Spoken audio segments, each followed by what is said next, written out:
checking things out. This is me, Bobby Buck, over here. We got a very nice interview with a gentleman who's over there in the motherland, setting up things for some economic development. So without no further ado, I'm gonna let him go ahead and break down who he is and what all he has going on. Go ahead, President Rodney Brown. All right, all right. Karibu, Karibu Sana. That's Swahili for welcome, everybody. And it's time for our family to wake up. Wake up, everybody. No more sleeping in bed. No more backwards thinking. It's time for thinking ahead. I'm Rodney Brown, the CEO of New Life Global Development based in Los Angeles, California. From straight out of Chicago, Chi-Town, West Side, South Side. I am now in Dar es Salaam, Tanzania, Africa. Family, I had to come and see for myself. Was hearing all this negative news about the motherland. I am here. I've been here almost 3 weeks, and I have seen the sights. I have walked around the villages and the towns, and I've been here. I plan to be here for 40 days. 40 days in the spiritual life is what I call this journey. 40 days in the life. I have been to Zanzibar Island, an enchanted island. Let me tell you, family, don't believe anything you see or hear on the mainstream media about the motherland. There is a great undertaking that has been launched. There has been a government that has been formed that would make even Farrakhan proud. Martin Luther King, Malcolm X, Marcus Garvey, let me tell you, they are rejoicing as our ancestors spiritually rejoicing and celebrating in the most spectacular way. So let me tell you what's happening. We now have a government for Black people by Black people. Not only that, we have our own, for the first time in the history of mankind, a Black currency. It's called the Lumi. So let me go back a little bit. There's some time ago, the African Union, along with Barack Obama, have decided to form a new region of Africa. So we all know Africa has 5 regions: Northeast, West, South, and Central Africa. Well, what's happened is a new government has been formed called the 6th region of Africa, ECO 6. And this encompasses and embodies every person of African descent around the world. Everyone in Jamaica, Brazil, South America, Asia, Europe. If you are a person of African descent, there is a government that you can sign up as a citizen of this government. In this government, there's already $1 trillion.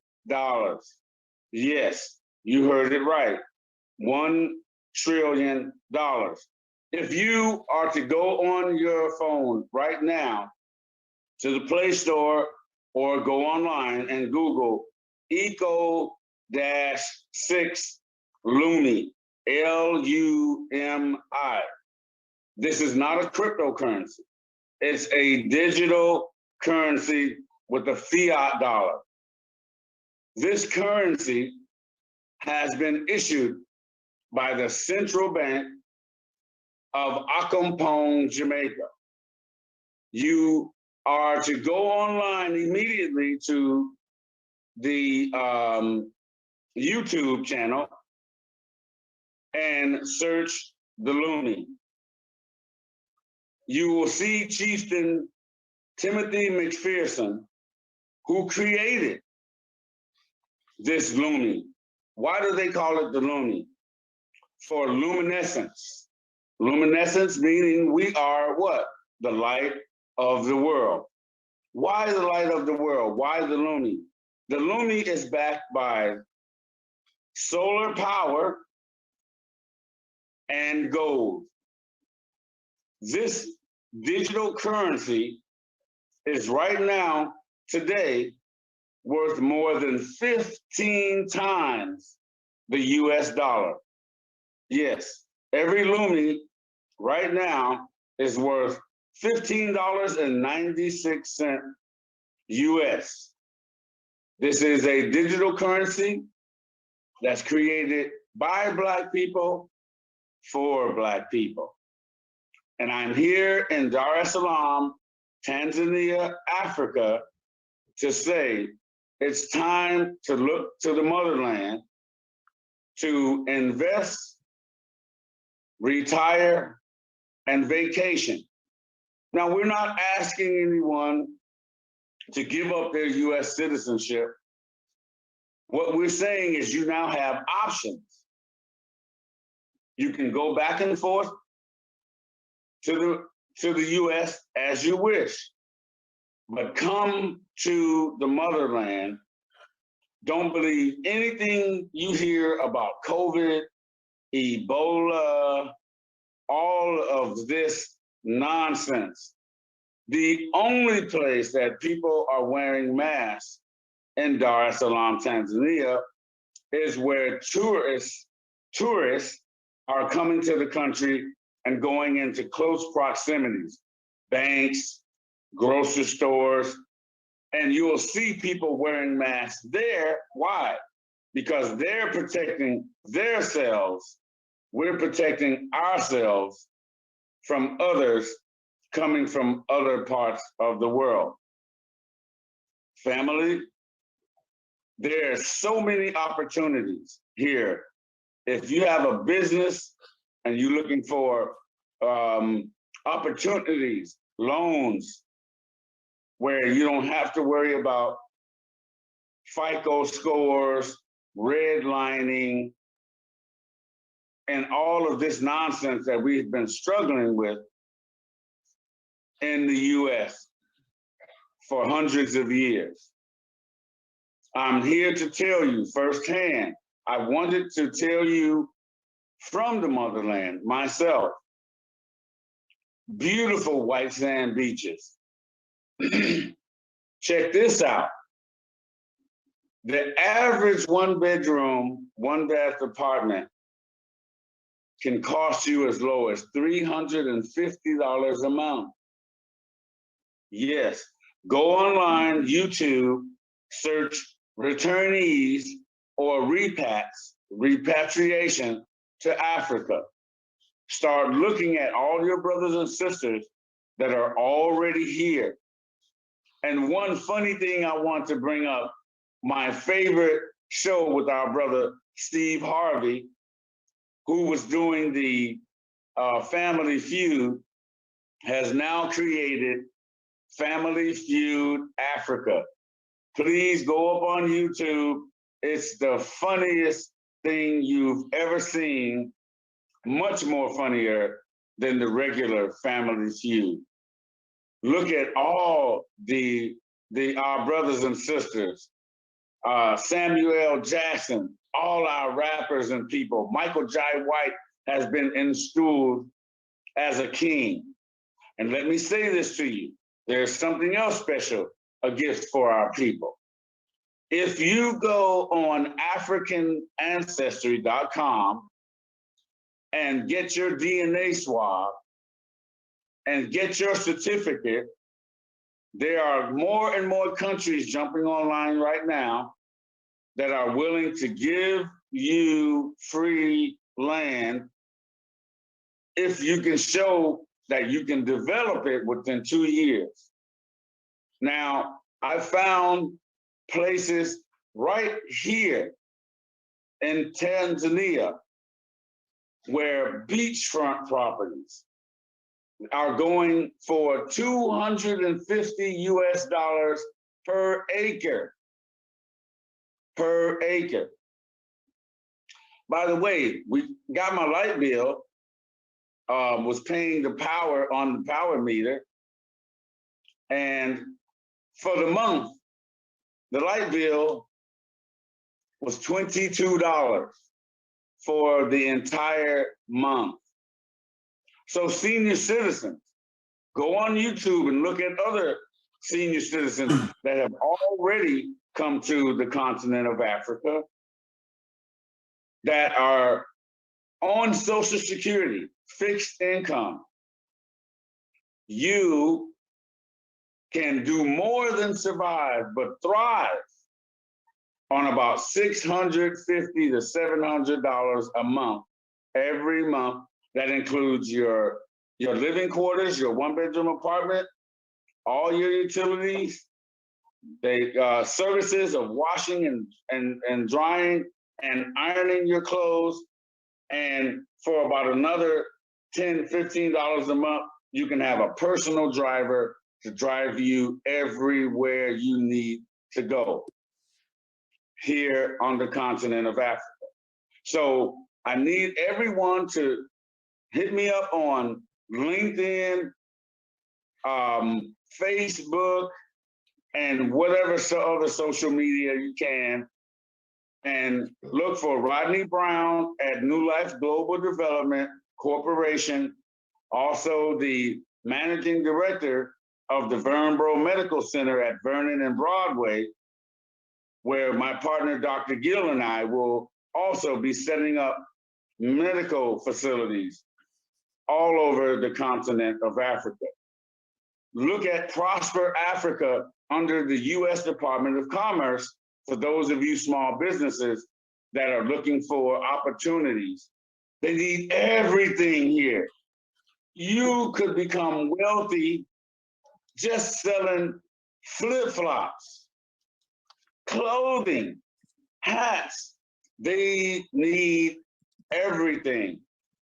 Secondhand electronics, import-export business.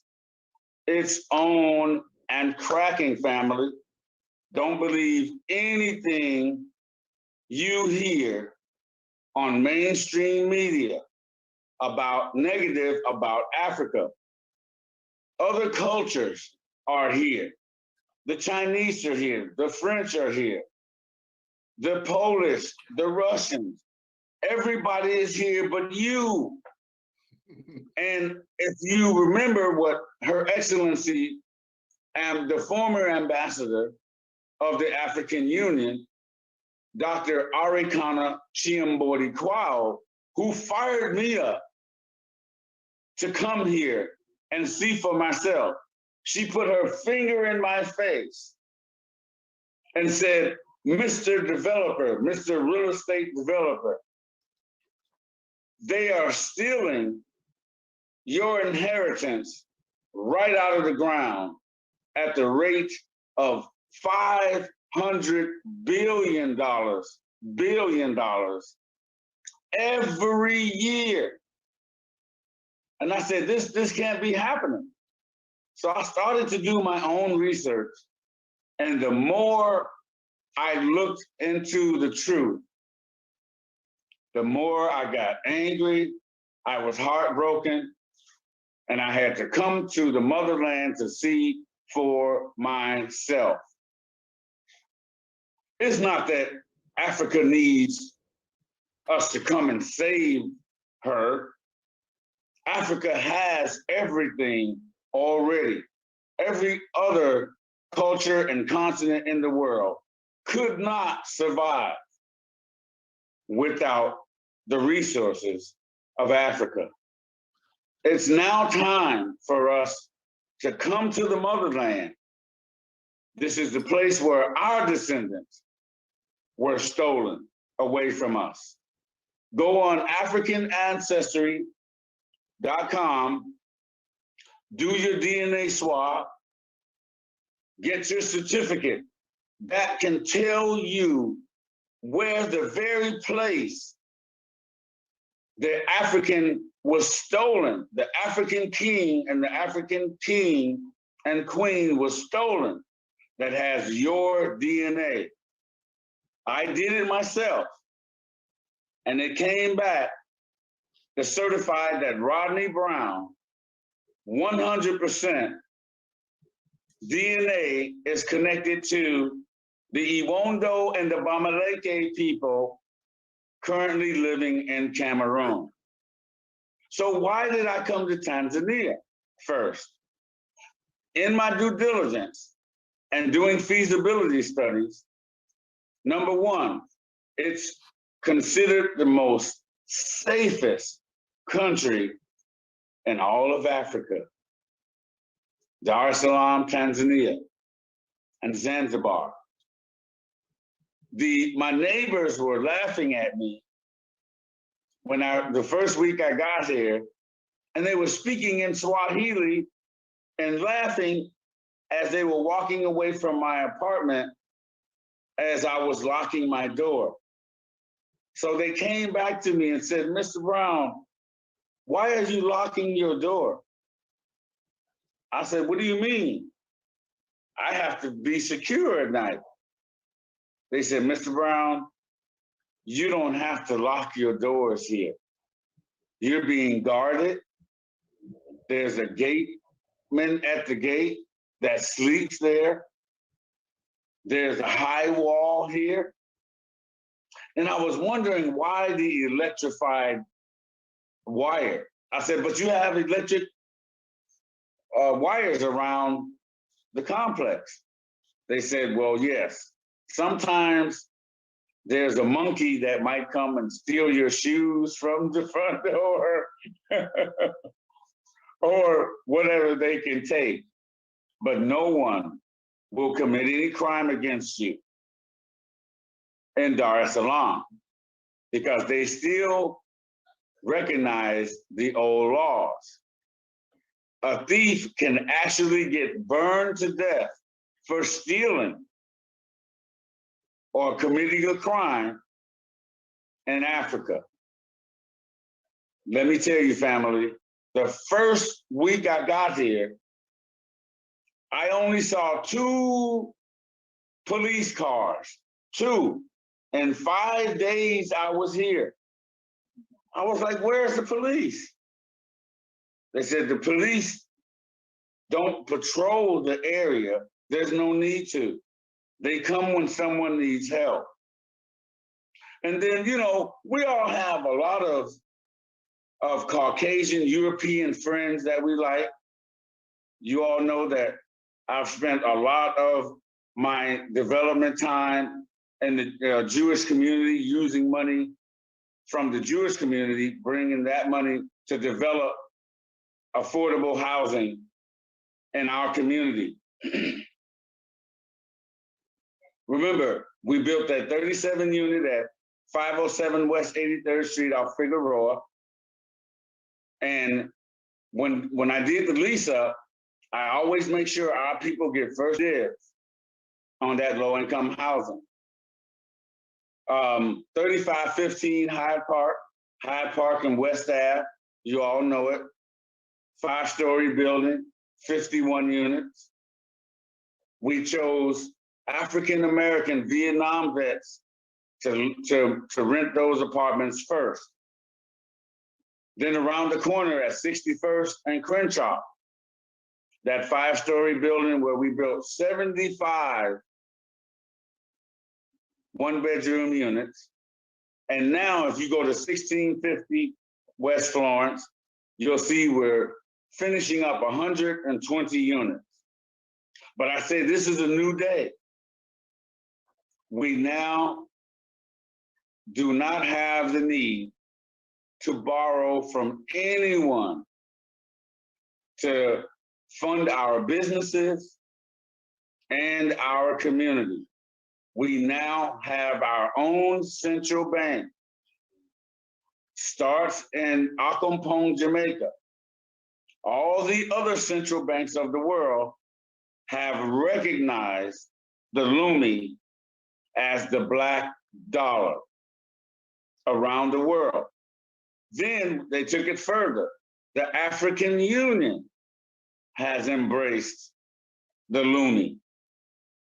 as the African currency of the world. Even more so, when you look at this government that has been formed for Black people, go online and search the State of African Diaspora, SOAD. This is not just any government. This government right now that has that $1 trillion, when you go up on the Play Store or Samsung and search ECO-6 LUMI, and don't just sign up as a business. Now, anyone of any culture can sign up as a business, as an individual, but you, Black family, must choose that third option, which says that you are registering as a citizen of the State of African Diaspora. When you do that, you will be eligible and start receiving your Social Security card. There's even stimulus money at $100 US per month that you will start receiving.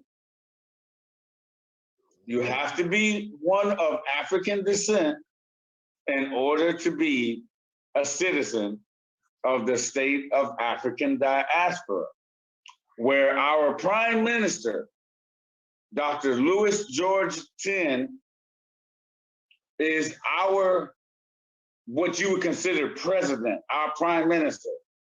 And our super shero, Keturah Vice President, Her Excellency, Vice President Keturah Amawako, is also leading the charge. Wake up, family. It is our time. It is our day. It is our season to now take a stand and come to the motherland and claim your inheritance. Now, I'm going to take a quick walk outside of my beautiful, secure apartment unit here where they laugh at me when I lock the door. And before that, I want to tell you, just remember, everything is different here on the motherland. Everything is different. I compared the neighborhood to moving from LA to the Antelope Valley. There's inner streets that still need to be paved. There are businesses that are on the side of the road selling vegetables and different items. One of the other things that kind of takes me aback here. So say a furniture store or a bicycle store, and during the day they bring out all their wares and they set them out in the front of the store. Well, here when they close, they leave all of the products out in front of the store all night long. No security guards, nothing's chained down. And I'm asking, aren't they going to bring these items in? They said, Mr. Brown, none of these businesses worry about any of these items being stolen. Nothing's going to happen in that way. Yes, some of you might hear, we have these little cab taxis, they call them bajajis. In the Asian countries, they call them tuk-tuks. Now, they drive on the left-hand side of the street and they drive crazy. When you first get here, you're gonna be white knuckling holding on inside this little cab, this little three-wheel vehicle called a Bajaji, and they drive on the wrong side of the street. They're in the oncoming traffic. They get within inches of each other. Inches. I will never complain about the 405 freeway again. This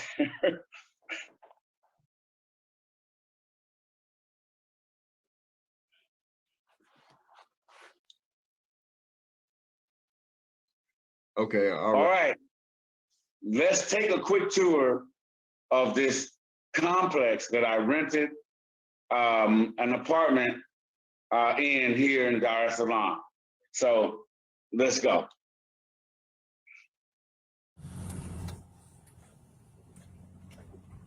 Okay, we going. This is bush for real.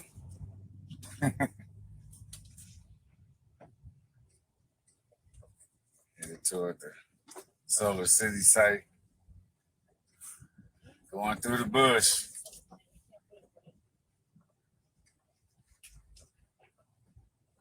But we will keep this road, so the exclusive road. You know? It's so nice. Yeah, okay. One way. One way.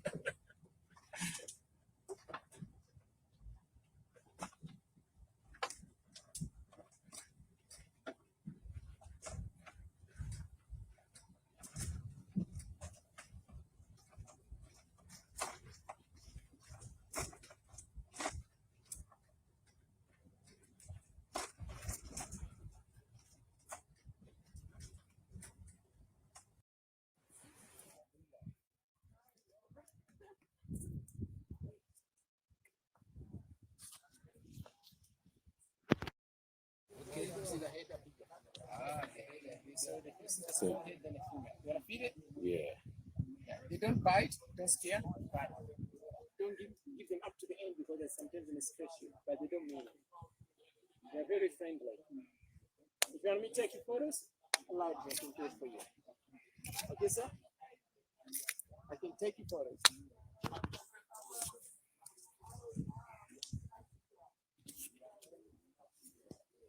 Okay.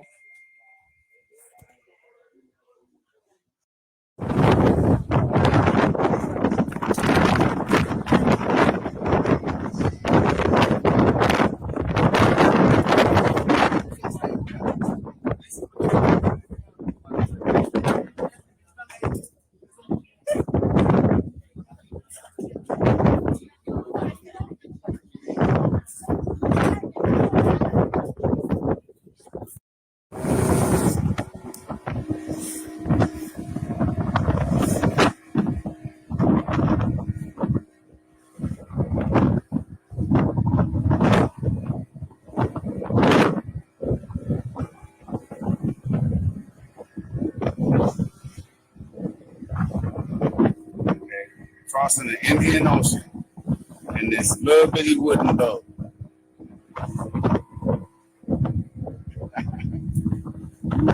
I trust God. God is here. Oh. It does kind of go to the side about there. Okay. Rescue Rodney out. I got to hold on. These waves getting kind of choppy. I'm out for now.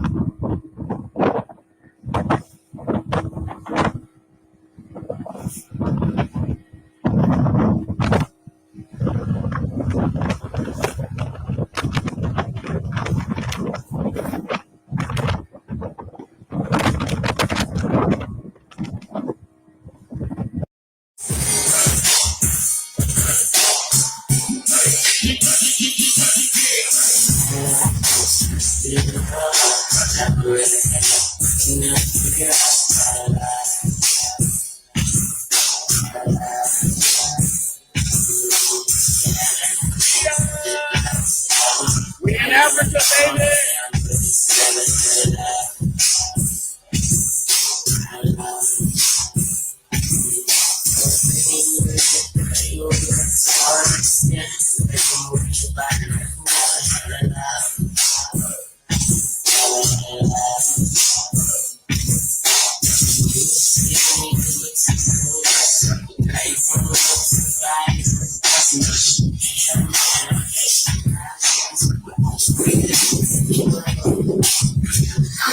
Now,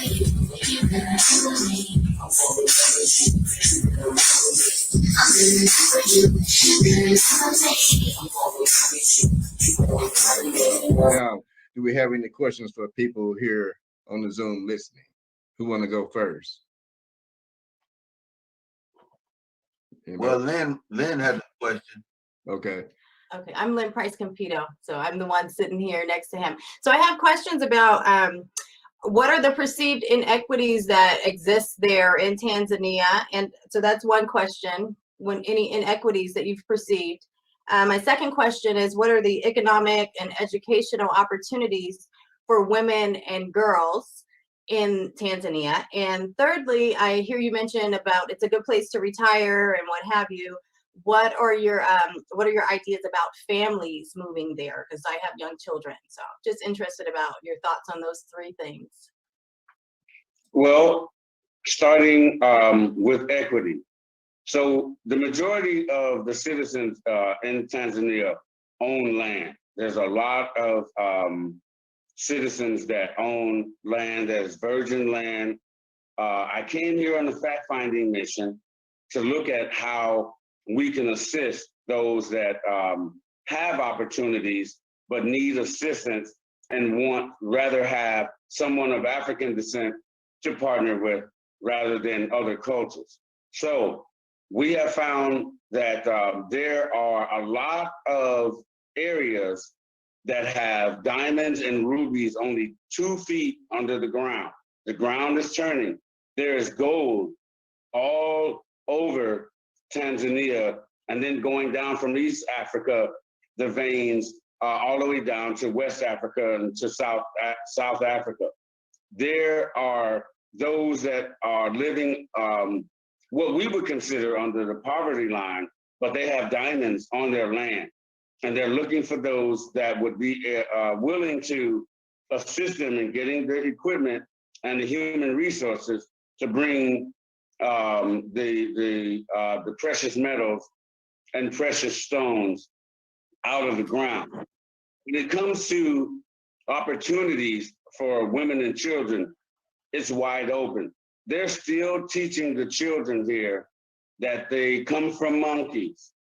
Yes, right now, they're still teaching the children Darwinism, and the community has been angered about the school systems, and they are thirsty for new curriculums that have African history involved in it.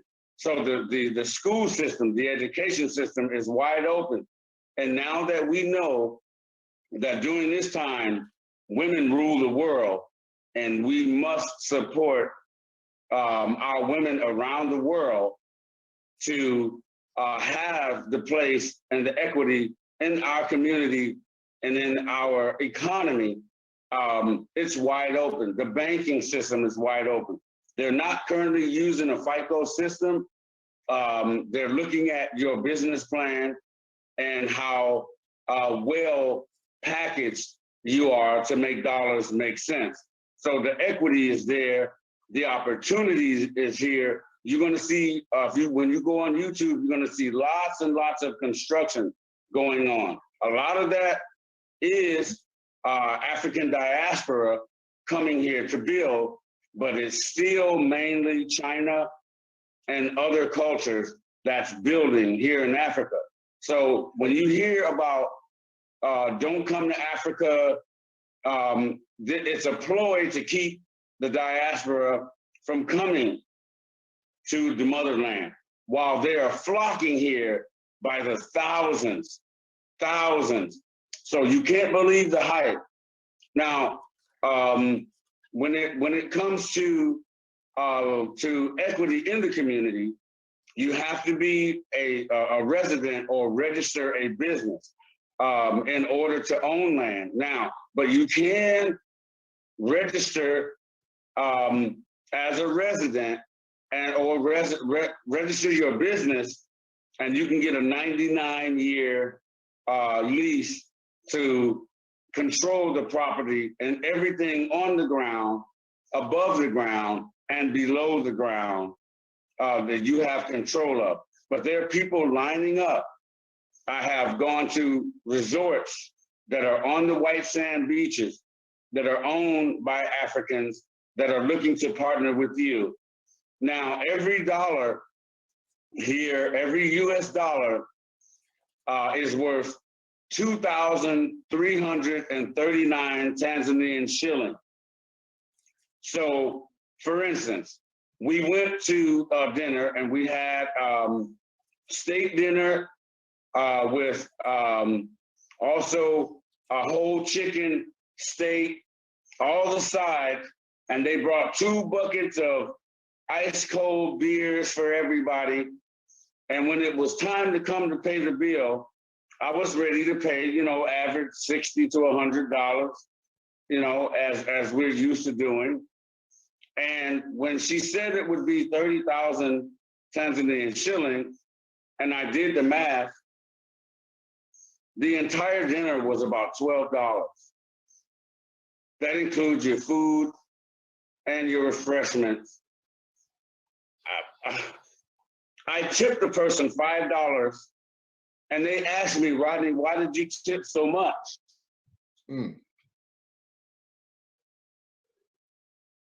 $8 was 2,339 shillings. You probably just paid his light bill for the entire month or his food bill for the week with that $5 tip. So, I mean, you can overspend if you're going to different resorts and hotels and you're eating in those areas. However, you can live on $700 a month and have a driver, a housekeeper that's going to wash and iron your clothes. I mean, it's wild. It's crazy. The average senior citizen can come here on a fixed income and have about $300 left over every month with everything. If I may, just for a quick moment, because I wanted, the third point that I was making was about families living in Tanzania. Because again, I heard you mention the senior citizen and the 1-bedroom apartment, but I'm specifically looking for what opportunities exist for a growing family. I'm specifically looking for that information. So as I've learned since I've been here about families, so the economics is about from 1 to 5. So if it takes you say $3,000 a month of what it usually or say the average Los Angeles living standard, you should be making about $1,700 to $2,200 a month. That same family, a family with 2 children, can live here on the continent for about $800, $900 a month. That covers your vehicle, your living expenses, your power, your light bill, your utilities, and food. So the economy, the economics of it is enormous. Families here, the education system needs some assistance. I can tell you that. So the opportunity, they're looking for teachers that have a higher level of education, and just about everyone here has a degree, but it's different. It's very different than a degree or a person with a master's or whatever in the States. That's why a lot of Africans go to the States to get their education and come back. But families here, and go on YouTube and look at all the families that have come here, like Black Acres of the Gambia, bad. And look at how Brother Rick and his children are living in the Gambia. And you will be surprised of how we can come up on the motherland here. We don't have to give up our citizenship. And by the way, Tanzania, they don't do dual citizenship. So I never intended to give up my US citizenship anyway.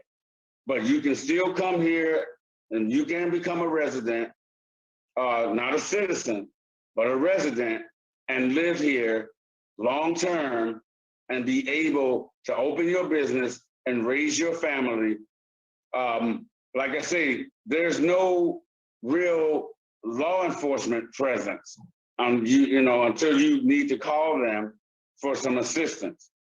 The racism. I saw 2 Caucasian people the first week I was here, 5 days. All our people are running the banks, running the governments, and that sort of thing. So I hope that sort of answers the third part of your question. Thank you. All right. Anybody else got any questions? Anybody want to ask the man why he's here? Because he's sitting over there right now. Well, I wanted to get back to citizenship. You say there's no citizenship of Tanzania, so the citizenship you was speaking about is the government that was founded over there. Now, what was that? You kind of broke up a little bit. You said there's no citizenship from Tanzania, but you said there was citizenship to what, the 6 legions of Africa? No, different countries have different standards and policies about citizenship. There are a lot of countries that will accept dual citizenship, but Tanzania in particular. Okay. So what was the citizenship? What was the citizenship that you were speaking about? Residency. Residency. You can claim permanent residency. There's a difference between being a citizen and being a resident. There's a difference. So you can be a resident here in Tanzania, but you cannot become a citizen unless you're willing to give up your US citizenship. Okay. But you did speak about being able to sign up for citizenship, right? Of the government. I get that now.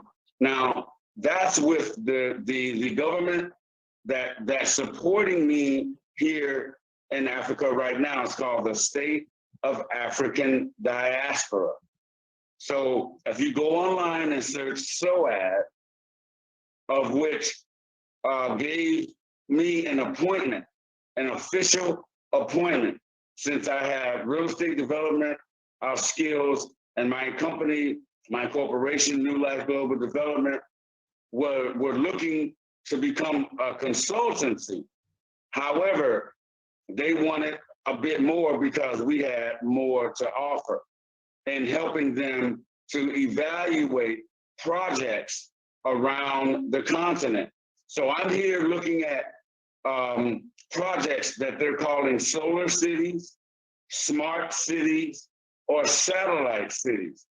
Just as the Wakanda city that's being built in Ghana, and the solar city and the smart city that Akon, the rapper, is building in Senegal. So they asked me to become an economic developer to do feasibility studies on all of these different types of projects going on around the continent. And there's like 24 different projects being built in about 12 different countries. So I have accepted and so honorably accepted the appointment as the head of economic development strategy for the State of African Diaspora, meaning that I will be engaging presidents, kings, queens, in different realms, territories, and nations around the continent of Africa and all of Eco-6, the Eco-6 region, where there's people of African descent around the world. So I will be traveling from country to country within the Caribbean, South America, and wherever people are of Asian descent.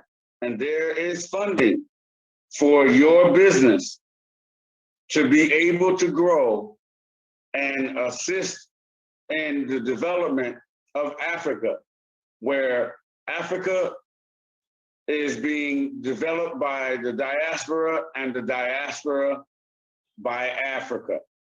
So it's wide open business. Import, export, agriculture, technology, education is all available for you right now. Just it's a buffet of opportunities. You don't have to do anything you've been doing different in your career. You can do the same thing here in Africa and in the Eco-6 region, whether it's Jamaica or the Caribbean or South America. Okay. Come to Jamaica, to come to Africa. Two more questions. And I'll be it. Number one, I guess I should start. How do they pay you? American currency or in Lumi? We are encouraging everyone to use the Lumi. Why? For one, the Lumi versus the US dollar, the Lumi is 15 times more valuable, almost 16 times more valuable. So one Lumi is worth $15.96 of US value right now. However, we know that it's going to take some time for businesses to start transferring and using the Lumi and business, and then it's going to grow. So you can receive Lumi or buy Lumi and then convert it to whatever dollar, whether it's the US dollar or the euro or the yen or whatever else fiat dollar that's out there. However,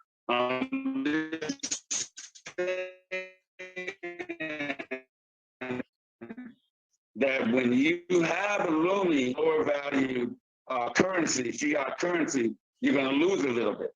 But we understand this whole growing of us using the Lumi throughout the world. So having it is more valuable and using the fiat dollar. My other question was trade. Can you help us out in making arrangements to do trade in the different countries or different states? Yes, yes. As the CEO of New Life Global Development, what we have done is looked at the way the U.S. was setting up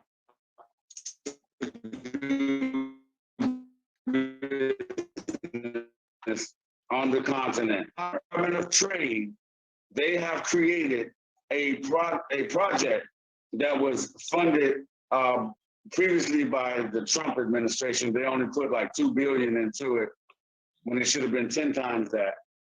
And Biden is now putting more into this project that the U.S. Department of Commerce is calling Prosper Africa.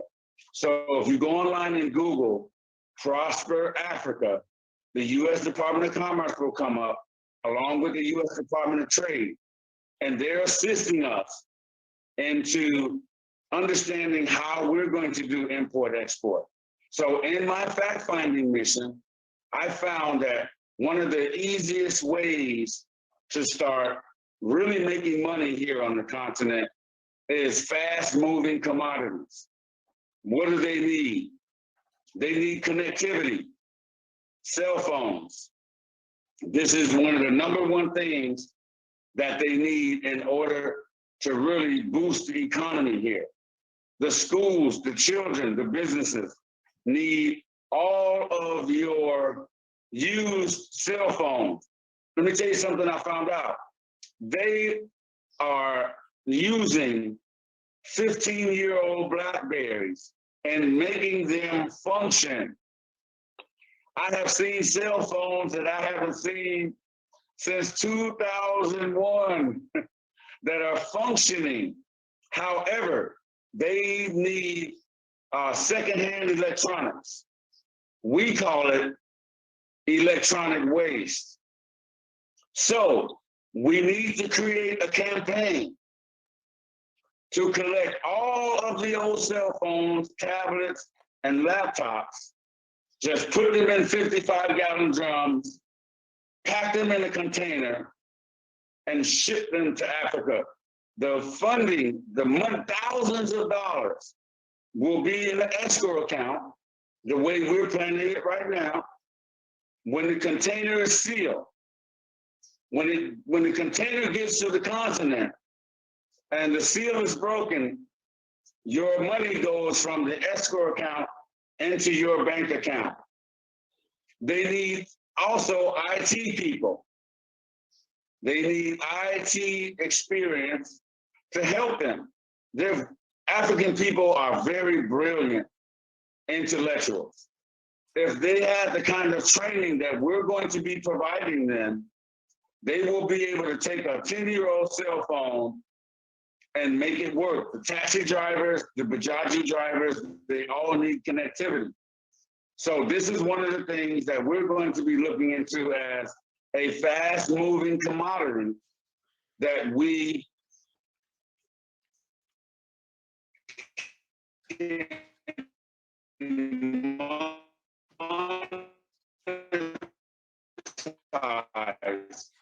immediately drive on the left side.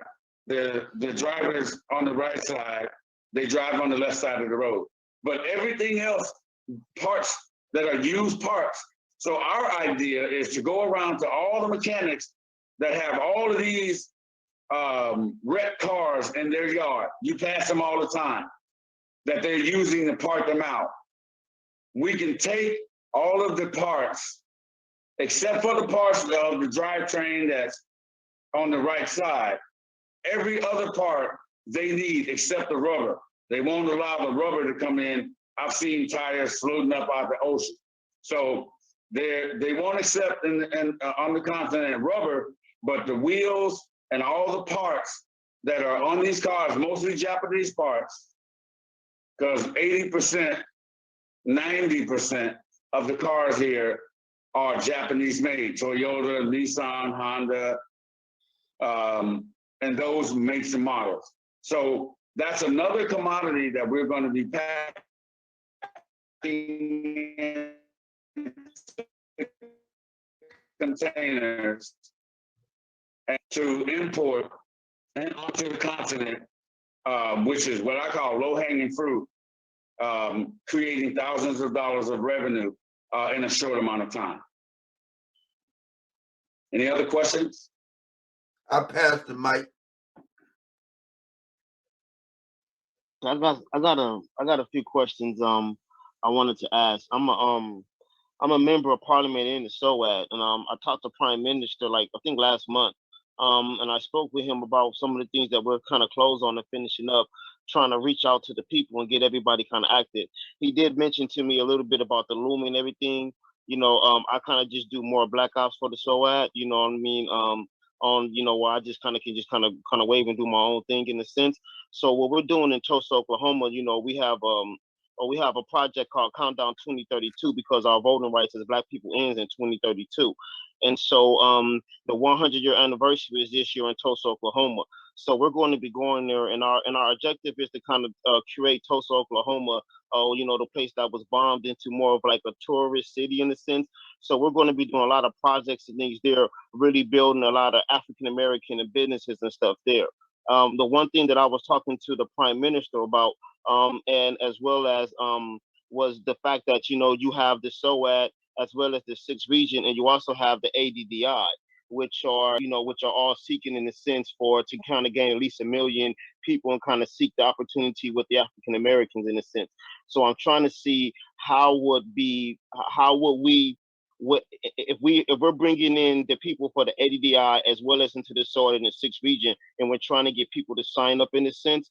I'm just kind of struggling at how to create that with those 3 organizations in the sense of which would be the outlet to getting the people to sign on, because in a sense everybody needs to sign on to those 3 organizations, which seem to be the main diaspora organizations.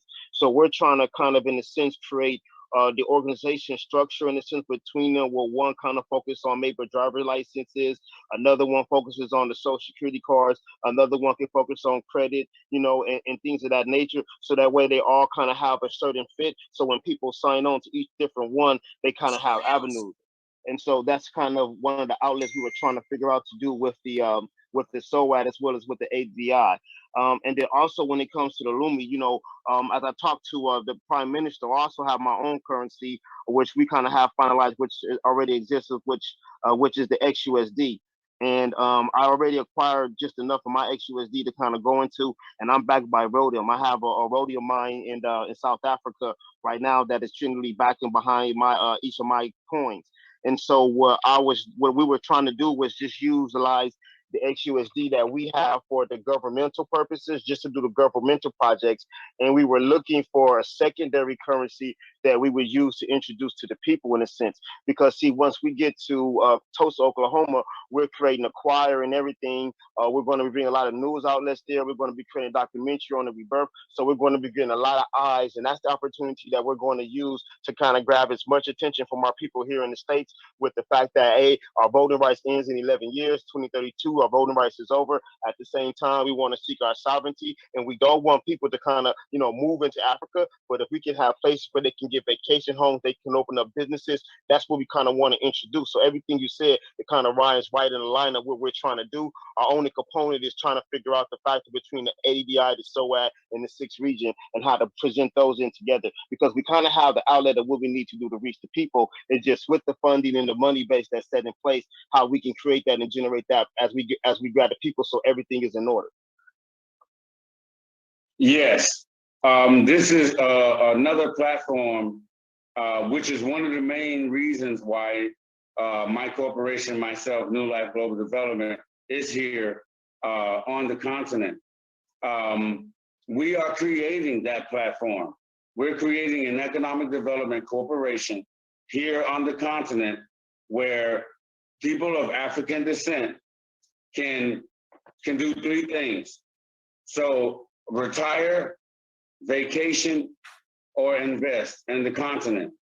You can come here and for $60,000 build a palace, a 3,000 square foot, 5-bedroom, 4-bathroom palace on 1 hectare, which is the equivalent of 2.4 acres.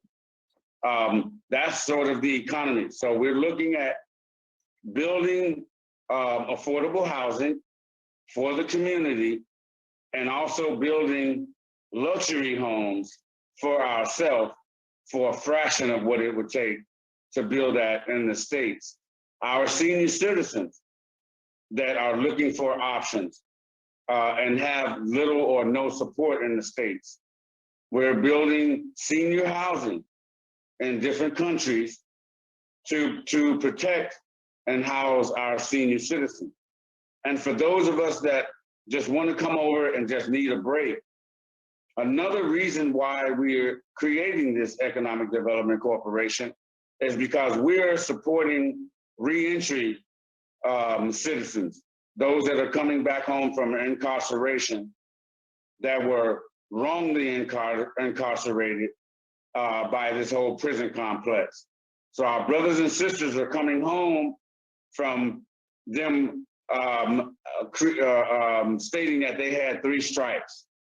Well, as they make it back home, they also have 3 strikes.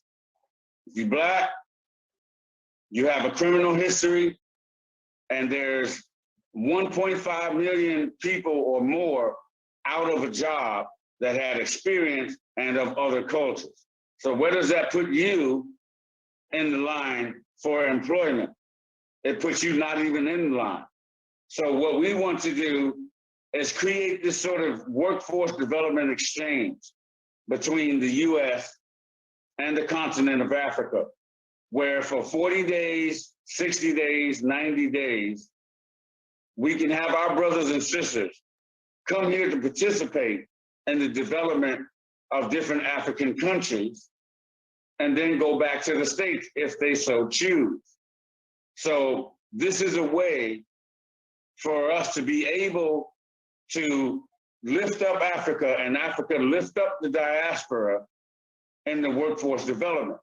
So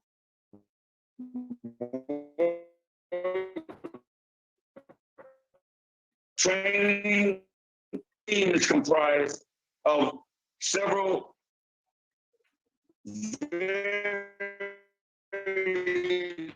very experienced professionals. John Brown is one of the advisors of economic development. John is with the Bedford Group with Chuck Quarles that built Bedford Park behind Baldwin Hills Crenshaw Mall, and they've also been rebuilding Haiti for about 9 years. Then we have Juanita Gavio. She's a super shero that's teaching women around the continent to grow different produce. And then there's Jonathan Mitchell, who is the president of Synergy Construction based out of Corona, California, that will be building solar farms. And we the reason to light up and to also lift up the Lumi. Then there's Keith Alexis. Keith Alexis is the former senior vice president of LG Digital. And he's right now on the ground putting fiber optics in the ground with ICC and his company, and also the connectivity. So, and then there's our senior financial advisor, Fred Williams, and our legal counsel, Christopher Epsall. So if you go on LinkedIn and connect with me on LinkedIn, you'll see what we're doing in the US and how we're now connecting all of those resources to the continent of Africa. So businesses is wide open.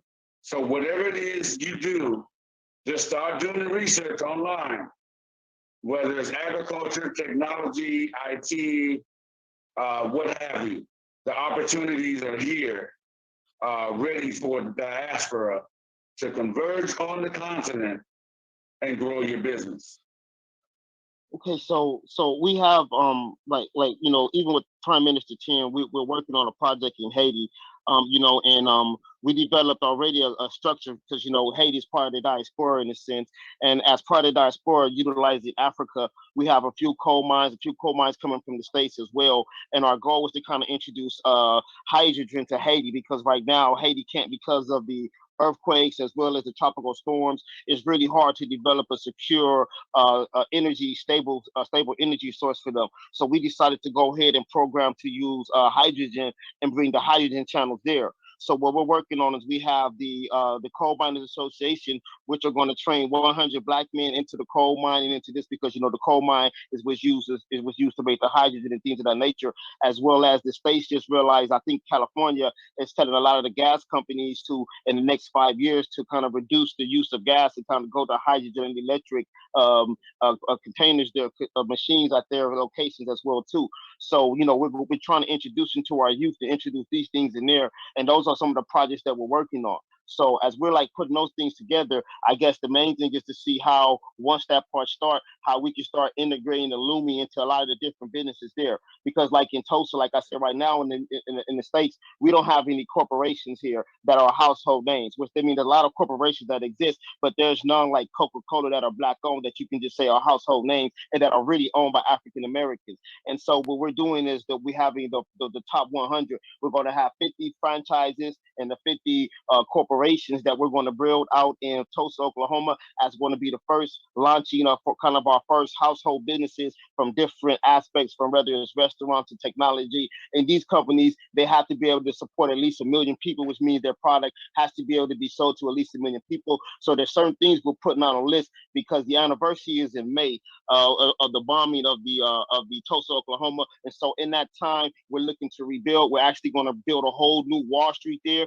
and we're going to create a stock market that's going to be under these African and these Black African businesses. So there's a lot of work that we're going to be doing in Tulsa starting next week that we're going to be hands-on, getting the land set. We have a domino city that we're going to put there where we're just going to have 1,000 domino tables. It's going to be the biggest tournament in the world where everybody who thinks they're the best of dominoes are going to play. So there's a lot of stuff that we're doing out there really to bring a lot of attention and to really build a lot of stuff out there in Tulsa. So this would be the perfect time to kind of introduce a lot of the Lumi and these things set in place. I just want to make sure that everything is structured with the Mighty Forum. Like I said, I've done the research. I'm already working with the SOAB of the Prime Minister. We're also working with the ADDI. So the thing now is to see how to bring all this energy together and seeing how to create it into one and make it easy for the consumers and the people to be able to grasp. Because it's very easy to understand, look, you put this money into Africa, you get this set. But the thing is, we have to trigger that and we need to reach it out to the people, because we can talk about it all day long, but if we're not getting it to the people, we need an avenue. And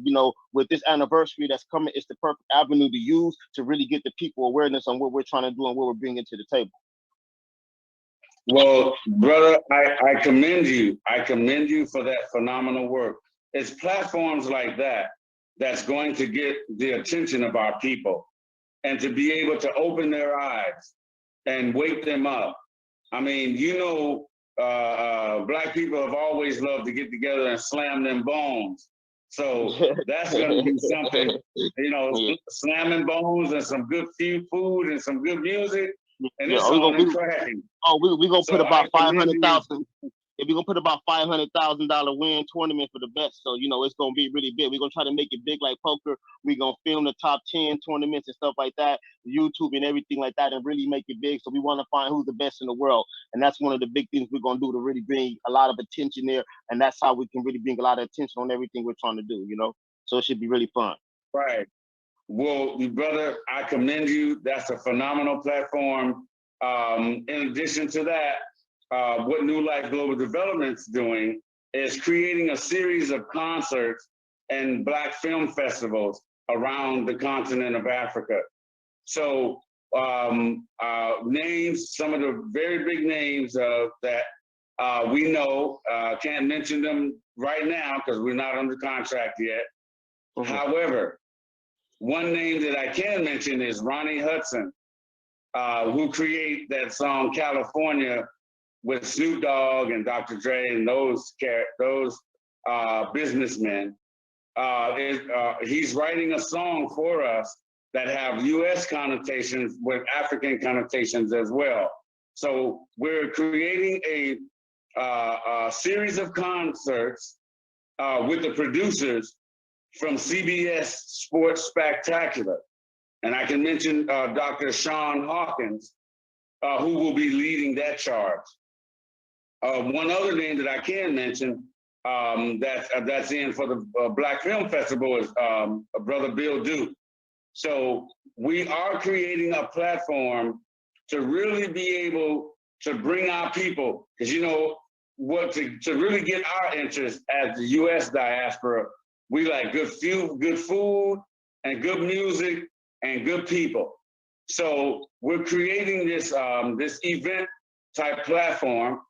And we're now talking with the government of Zanzibar and doing that concert series, starting it on the island of Zanzibar, and then here in Tanzania, and then around the continent. So we would love to partner with you and add value to what you're doing to get the word out. So connect with me on LinkedIn. You can get my number from Bobby Buck, and let's partner with each other and strengthen the foundation of what we're doing for our people, and then to connect them to the continent of Africa. I commend you for the work you're doing, brother. God bless you. Yeah, thank you. And thank you for your work as well. Thank you. Karibu. Asante sana, which is thank you very much in Swahili. I got to get my Swahili on, y'all. Yeah, We all need to start studying Swahili because it's a common language that you can use in many African countries.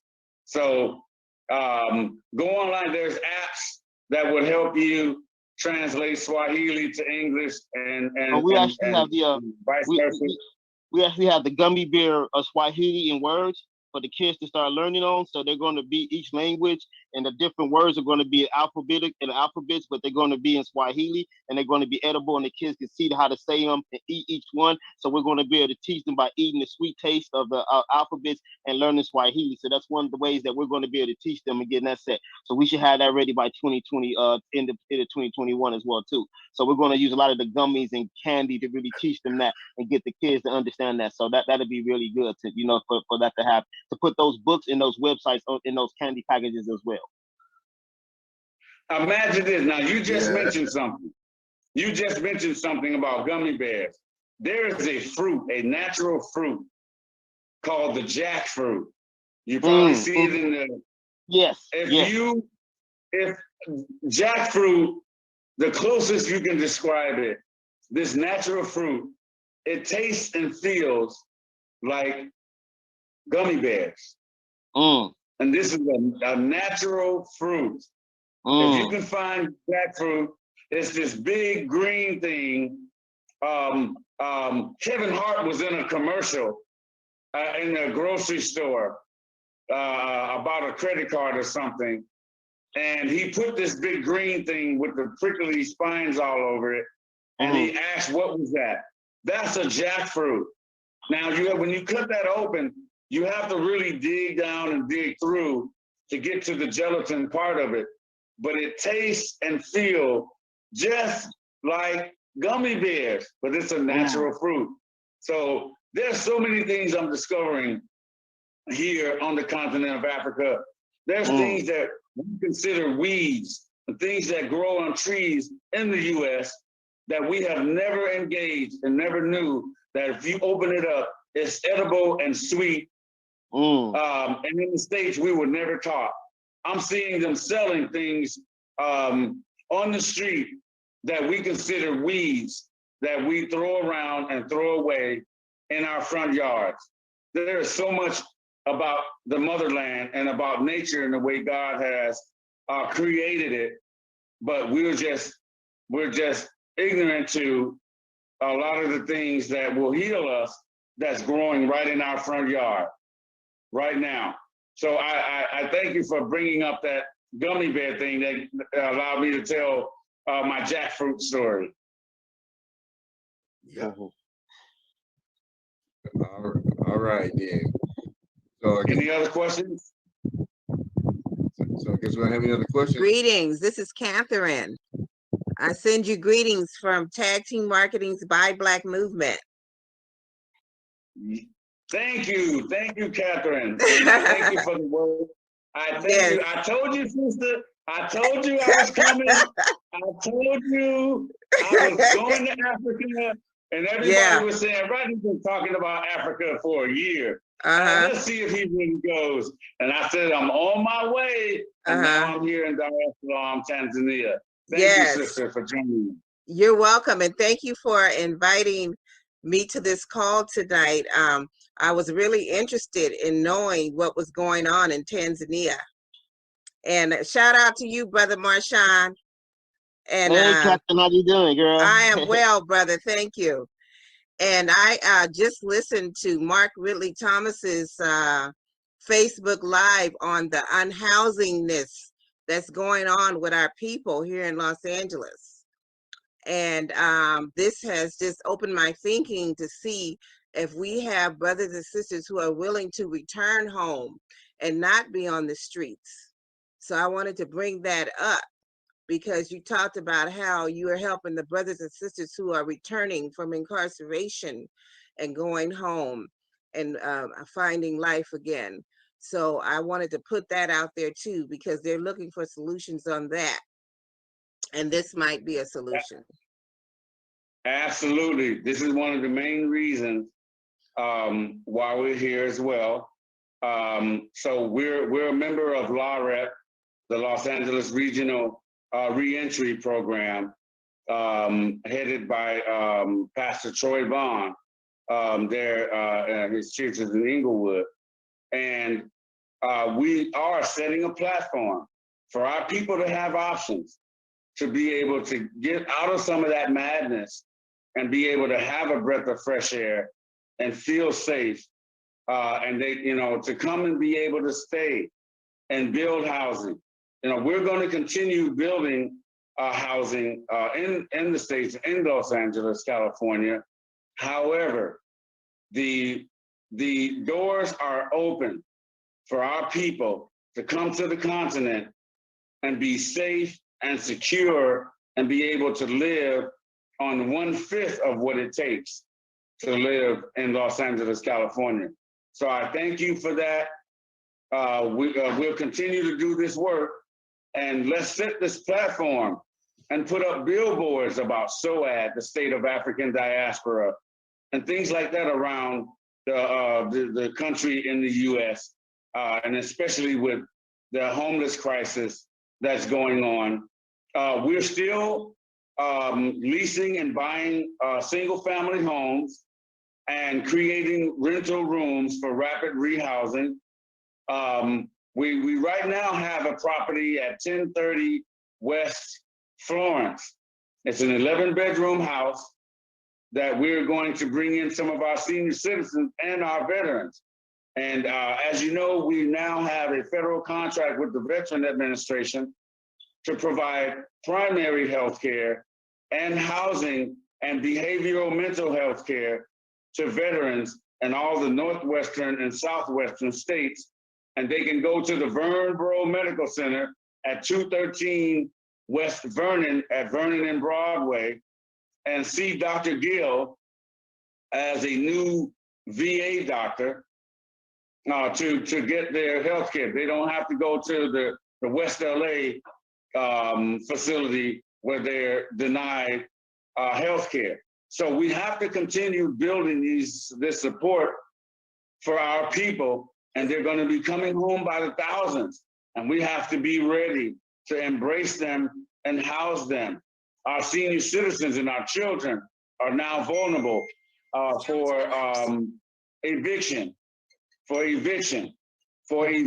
That's coming. They're going to lift the moratorium next month on evictions, and there are tens of thousands of our family members' children that will be evicted from their homes because they could not pay rent because of the pandemic. So what are these options? That's the reason why I'm here in Dar es Salaam, Tanzania. And this is to give us options, to create options, to be able to come here and live for a while and then go back to the States if you like, if you so choose. But we must look to the motherland. Remember, just recently, when the pandemic started a year ago, there were more than 5 million additional guns that were purchased just in Southern California. Millions of guns.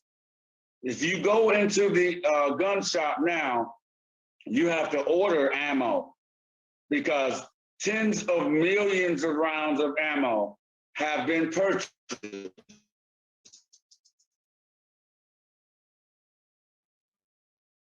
Why? Now, we know why.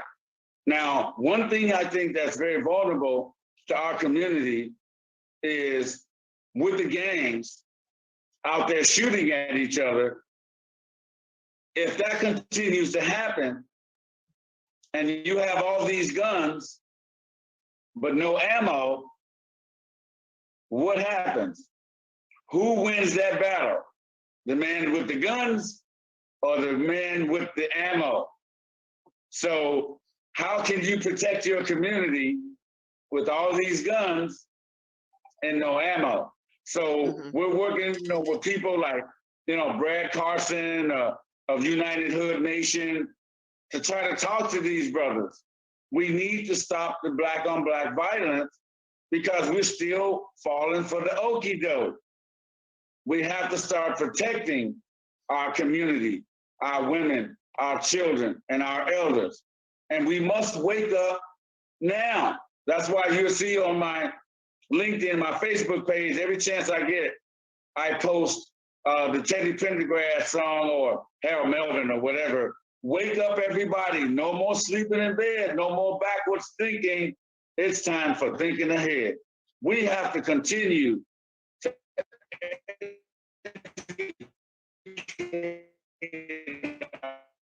our people. And people don't even know that we're about to lose our voting rights. Trump put 138 judges in place.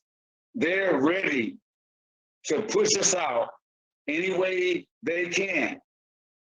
And they are set to push us out. So what do we want to do? I want to leave this life without having taken a life. I don't want to shoot anybody just because I need to protect my family or my property. I want to create options where we can have peace and security and safety for our children and our wives, our children, and our senior citizens. We must look to the motherland. There's more than enough space for us to come over and build a house for less than $100,000 in Africa. And you don't have to give up your citizenship. We have to look to the motherland as the option to get out of that violence. I think I agree. what the sister said and what you just saying is very important, because when it comes to the gangs, I'm gonna have Bobby try to get a proposal to you to get some support. It's called Project De-escalation of Gang Violence, and it deals with deprogramming. See, them youngsters need to be deprogrammed, just like coming back from Vietnam. They got to be deprogrammed and reprogrammed. That's, you know what I mean? We work with gang members all the time. They don't know nothing. You know what I mean? They need to be deprogrammed. They don't know nothing. They don't know nothing about family. Exactly. They don't know nothing about community. They don't know nothing about respect. They don't even know these values. It's been part of the Black community for decades. So and then we want to train them to be organizers. They supposed to be in the community organizing. They have the ability to go door to door in their own community and pass out with any kind of information that need to be passed out. Right. They got to learn that when Lil Joe is acting a fool at the party, drunk and acting a fool, they don't need to call the police. They need to call some of them to come get him. Mm-hmm. We need to police our own neighborhood, but we got to be be organized and trained. So them gang members got to be deprogrammed and reprogrammed and trained to be the thing that they need to be. Because a lot of them need to go to Africa. So when you talk about options, that's what we need. The one thing, this is not 1865. You know what I mean? We get a chance to witness racism alive and well in America. Yeah. We get to see how white folks can storm the Capitol and go home. And nobody died. Nobody died. You know what I mean? So, it's time for you talking about wake up? Yeah. This is the time for the real wake up, because we've already seen Marcus Garvey. We've already seen, Frederick Douglass. We already been told what to do. Absolutely. We already know American politics, but you know what I mean? Like Marshall say, they're getting ready. We don't even want to vote, and they're getting ready to get rid of it anyway. You know what I mean? Some of us don't even vote till we 40 years old. We go 20 years without ever voting. It don't make a We're difference. not ever voting in our whole life. You know what I mean? So, Yeah. you know, yeah, we need to wake up because we don't even know how to engage politically. You know, so with the disparity, That's yeah, some people gonna get, you know, some people, like you say, options and hope. mhm. Some people don't have no hope and they don't see no options. So it like you say, it's time to get that information out. Mhm. It got to be going door to door. It's got to go door to door in our neighborhood. You know, Yep. we got neighborhoods where people don't even talk to their neighbor. Yeah, because they're afraid. Yeah, all that. Mhm. Okay, so And I always advocate. I mean, this is just me, that the brothers and the sisters in the community know the community. They should be the ones policing the community. And when they're talking about defunding the police, I would say fund the brothers and sisters in the community who are already protecting and taking care of the community so that they can benefit from that fund, you know? exactly. So that's what I say. Exactly. Well, we got again. Those of us in America got to be more active now. Not like every 90 days. You know, like we all know this other election is coming up in 20. You know what I mean? We see all these crazy, ignorant white folks in the Senate. And you got to ask yourself, like you said, we need these options. Because why we let these people govern us? Right. They don't It's care. a retarded people. You They know don't what I mean? care. And we can look through history, you know, through African history, and we can see great rulers, wise rulers.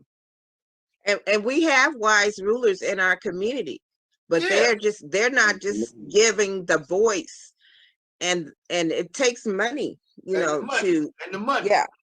And so that's all the things that we're talking about tonight are the things that we have to do to fund ourselves and do what we need to do for ourselves. Because we already know we didn't have 40, what number president is this? 46 presidents. And the condition of the Black community has not changed one iota. So the having a president is not going to do this for us. We have to do it for ourselves. All of what we have been saying tonight is what it's going to take for us to do for ourselves.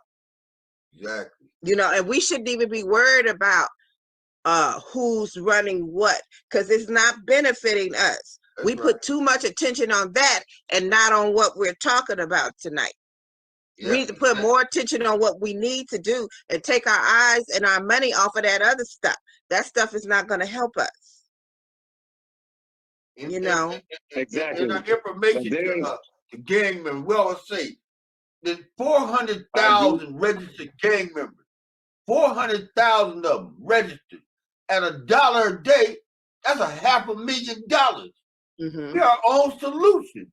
Yeah, and we need those brothers to stop fighting each other and protect our communities. That's what they need to be doing. But they need to do what they're doing, but they need it to benefit our community.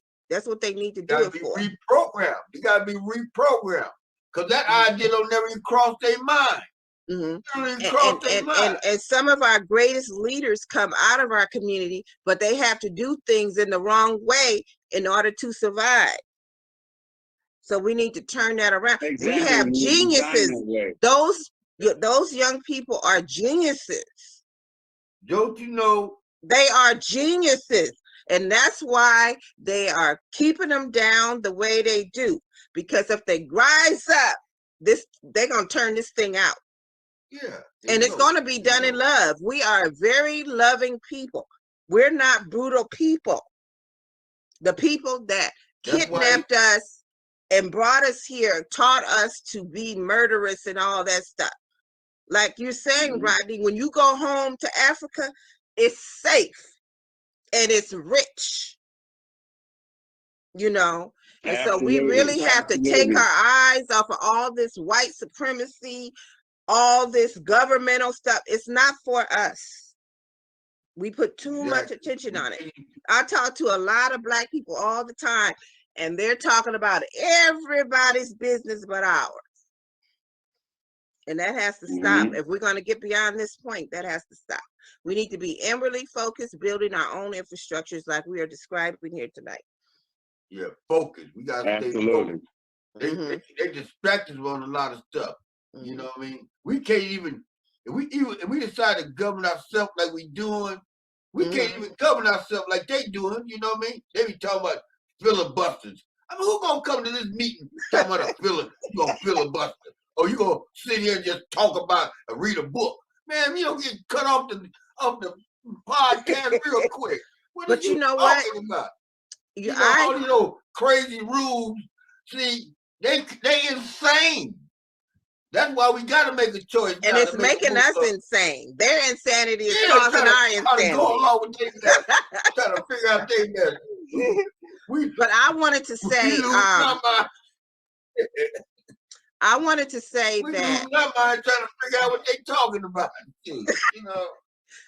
I wanted to say that there is a book that talks about why we kill each other. It's called Brainwashed. Has anybody ever read that? Let's make it our business to get that book. And you probably can read it for free because the internet has everything. But it's a section specifically on us killing each other. I don't know what it's talking about, but the brother that wrote it nailed it. So I want to just encourage everybody to get that book, Brainwashed, and read it. Thank you. Thank you for that. We need all the education we can get about what's happening to us because we perish for lack of knowledge. And I know for a fact that there's a wave of violence headed to our community. We're not ready. We're not ready. We're ready. We're ready, but we need to be empowered. We're not prepared. Yeah, well, we're getting prepared. Thank you for having this tonight. We're getting prepared. And big up to you, Bobby, for having this tonight. You're the host, brother. Thank you. Yeah, Bobby. Thank you, Bobby. Bobby. Yeah. Yes. I seen the brother with the Willie Lynch book up there. He right about that, but you know. Yeah, I would encourage everyone to read that one right now, Brainwashed. It has so many nuggets in it that we can use right now. All right. We'll do that for sure. And Dr. Arikana has a book as well called Africa 101, The Wake Up Call. I mean, you know, to get a real good glimpse of what's happened, how did it all start with the Berlin Conference and what's going on. You know, I'll never look at Indiana Jones the same ever again. You know, they had us so brainwashed that we were watching this swashbuckler with this gun and this whip go through Africa and steal all our artifacts. And we were in the movie theaters just cheering him on. Why was he had to go through the gauntlet and all the things that were happening to him that was preventing him from getting the big rubies and the diamonds that they were stealing. If you look at the book that Dr. Arikana wrote, you'll see all of these people who said they were on safari to go and hunt animals. They were actually after all the African artifacts, the diamonds, the precious stones, the gold, and he was using the whip, which they used on us in slave plantations, and then the gun, which they use on us today, and that hat, that signature Indiana Jones hat. If you look at all of these people that were on safari, holding the artifacts that they stole from our people, and the severed head of our leaders and our kings in the other hand, and taking a selfie photo, it's in her book. They all look like, they all dressed like Indiana Jones. And they were all there to steal the artifacts that are in their museums right now with the photo of our kings killed and decapitated with the artifact. So the evidence is there about what they did to our people and our continent, I'll never look at Indiana Jones the same. Never. I mean, it was, they made a movie out of raping and robbing the continent of Africa and murdering and slaughtering our men, women, and children. And we were in the movie theaters just I didn't watch it. having fun, applauding. What Not me. mindset, Not me, you know, Rodney. conditioning. Not me. Yes. Yes. So we have to wake up, people. I thank you. And everyone that's on this call has been awakened, and we woke. We woke. We cannot go back the same. And I will never be the same. After stepping here on the continent, I guarantee you, I'm not the same person that left LA to come here. I am not the same. And there's no way I can just come back just to focus on the life that I was conditioned to have in the US. This is a new day. It's a new day, right, brothers? It's a new day, and we have a new way, and now we have options. What about the sisters? So Listen, sisters, let me tell you something. These Come super on, heroes, let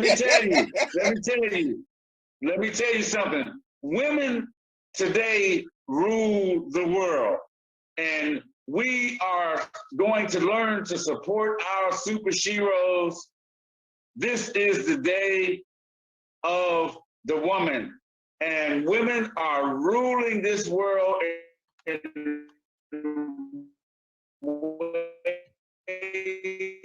ways that from pilots to doctors to engineers, we're putting together a team of super heroes of all women engineers to build these high-rise buildings here in Africa. Theodora Oye is one of those super heroes who just finished helping to build the housing for USC. She also was the diversity engineer that renovated the forum. And then she just finished with the diversity, making sure that our people have jobs and building the George Lucas Museum. So, I mean, women are rising up. I mean, more than some of these brothers. Sisters are stepping up and taking the lead, y'all. These brothers need to wake up and support these sisters. And we need to hand in hand, arm in arm, get ready for this new day, this new way, and this new life here on the continent of Africa. Well, you know what? If you look at the Congress and you look at the Senate, you find more women in there. There's more women in there than men. You know what I mean? So, and the black mayors around the country, you see a lot of black women. You know what I mean? So you're right about that. I just want to thank you, Rodney, for what you're doing. We're going to be looking forward to relying on you from country to country, finding out the conditions and the situations there so we can deploy our brothers and sisters to different areas. You know what I mean? Because I'm working with the homeless and with gang members. So those coming out of jail, those already out, you know, we need, like you say, options. And they need them now. So, you know what I mean? They need them now. So we need a vehicle to get them brothers up out of here. That's why I'm encouraging everybody to get their passport. That's the first thing. You know, we got to start encouraging them and giving them the step-by-step, you know, on how to get up out of here. Those that want to, you know what I mean? Want to go somewhere and help. We don't want to send nobody over there that's still acting ignorant. Like you say, we want to keep your door where you can keep it unlocked. You know what I mean? So, you know, we got to practice our own screening process. That's right, brother. Yeah, and Rodney, thank you for your leadership, Rodney, going over there first and leading the way. and paving the way. I appreciate that because in the near future, I'm going to be traveling there as well. And so with you going there and, you know, sharing what your experience is and everything, I appreciate that. And I can look back to that as I travel there. Thank you. Thank you. So we're setting up right now. We have about maybe 12 apartments, cost anywhere between $450 a month or something around there. The light bill for the month was $22 here. There are more apartments and homes being set up right now for our people to be housed and come here safely. We're setting up the travel and the tourism as we speak. So for those that want to come now, we're prepared to receive brothers and sisters right now today to be housed here. If you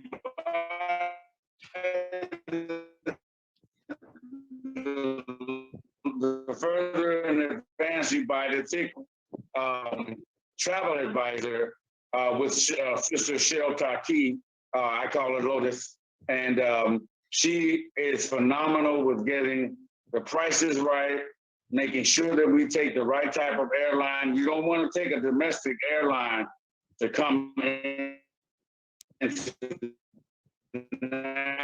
national. And people are saying that, you know, it's only about $1,100 for the ticket round trip.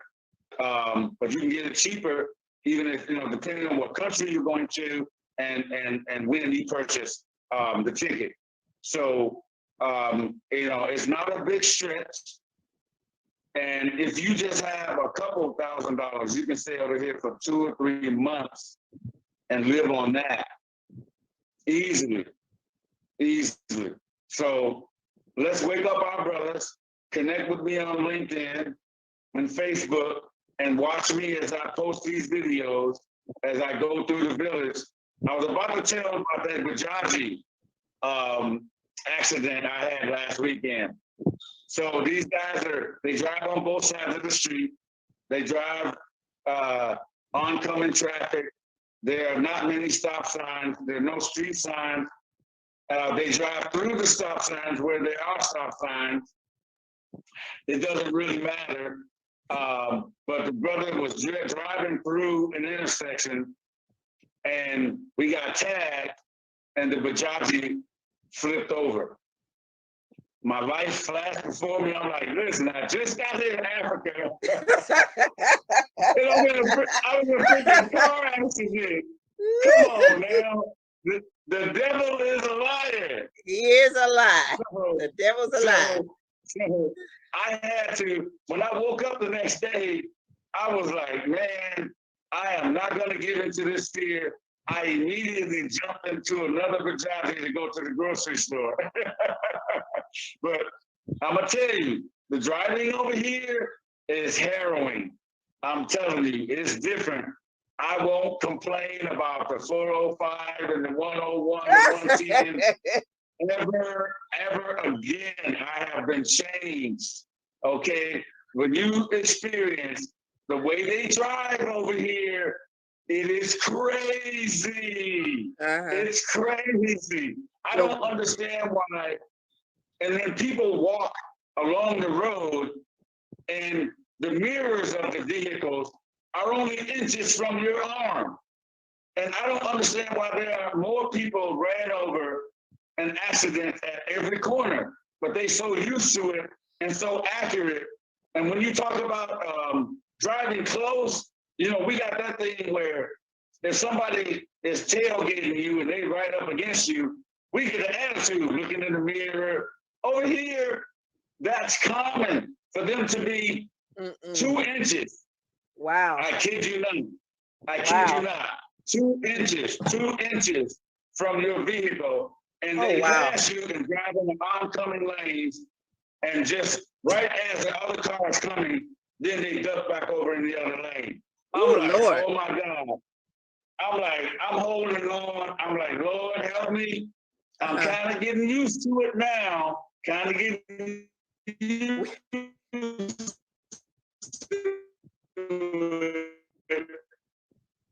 But Jaji's and the bus will just blow his horn and let them go around. I mean, it's crazy. It's just absolutely insane the way they drive here. But I mean, they obviously know what they're doing because there aren't many accidents, except for the one I was in. When the whole thing drive-by. So I will not be getting behind the wheel anytime soon in Africa. I will have a driver and my seatbelt and holding on. And that's not enough. You're going to have almost collisions several times. I mean, just going 2 miles, you're going to have close calls about 15 driving 2 miles. The motorbikes, oh, they'll cut off a Bajaji and a bus.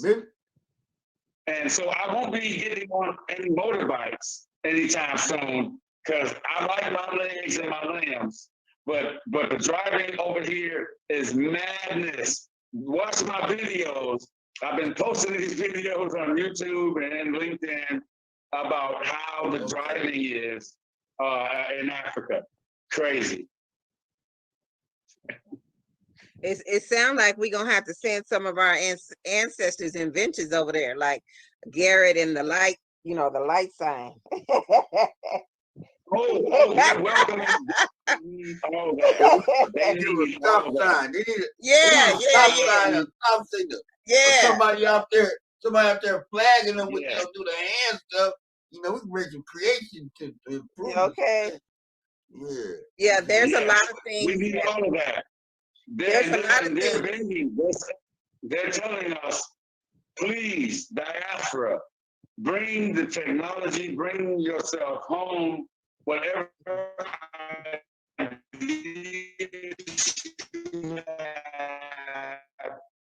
we will embrace them. I mean, the roads, we need the roads paved.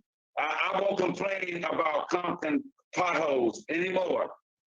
The potholes that are here in Africa are like kiddie pools. You can fill it up with water and the kids can swim around. Oh, Lord. I mean, some of these cars, oh my God. Yes. Any other questions? But like I said, if not, what I'm gonna do, I'm gonna play a little snippet of "It's a New Day" with OG Man. There you go. Doing this thing. Hey man, yes sir.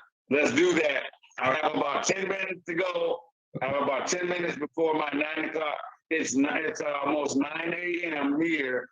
So I believe you all are about 11 hours. 12. It's like 9:52. Yeah. So it's well, it's not long. It's gonna be a little snippet. So hold on one second. Yeah, it's 9 a.m. Okay. We're gonna go out here.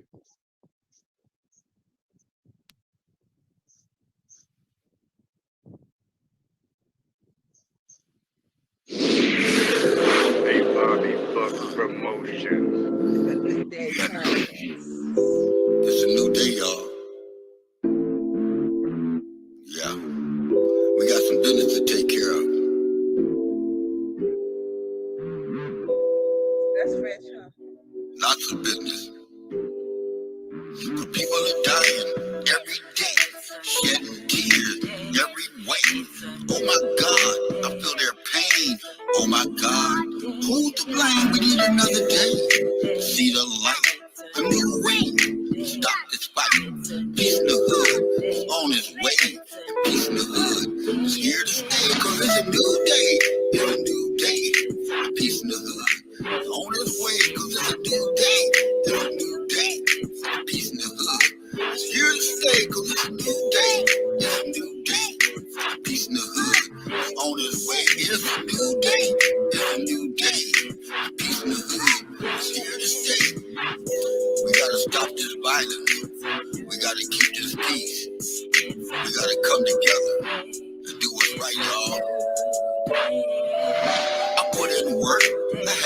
fame. At the time, it was part of the game. Now I see opportunity for you and me to have a unity. I look in your eyes every day. You're tired of this mess anyway. Children are dying, mothers are crying, while the politicians look the other way. We need another day to see the light, a new way. Stop the fight. Peace in the hood is on its way. Peace in the hood is here to stay, cause it's a new day. It's a new day. Peace in the hood is on its way. It's a new day. Peace in the hood is here to stay. I like it. Nice. Yes. So Very inspiring. yeah, so that's Mr. Emmanuel Capito. I don't know if he's Go still ahead, Bobby Buck. yeah, there he is. That's the man that's on there rapping right there. He's still on here. Yeah. I think he might sign autographs in the chat. Give me some Bitcoin for this. Bitcoin, Bobby. I'm gonna get the Bitcoin. Boy. That's another distraction, y'all. Yeah. So yeah, Rodney. So we think about the song. We have to get OG man Emmanuel Capito over there with the concert series. Yes, sir. Yes, sir. Soon come. Soon come. All right. All right then. Well, I appreciate everybody. And Thank you. Thank you, everybody, for joining us this welcome. evening. Thank you very much. Thank you. And You're welcome. Thank you for having us. Connect with me on LinkedIn and Facebook, and watch my moves here on the continent. I'm scheduled to be back on the 28th to pack up and come back to the continent long term. And I'll be back and forth. I'm not moving away or leaving the U.S., but setting up a platform for our businesses to do business in Africa and our people to invest, vacation, and retire here on the continent. So thank you very much, everybody. Welcome. And I look forward to doing the next meeting and keeping you posted on the progress here in Africa. Thank you, brothers and sisters. I love you so much. Thank you, Rodney. Thank you. Asante sana. Thank you. Asante sana. Sana. Asante sana. Karibu, karibu sana. All right. Have a good one. Okay, bye. Bye-bye. Good night, everybody. Bye-bye.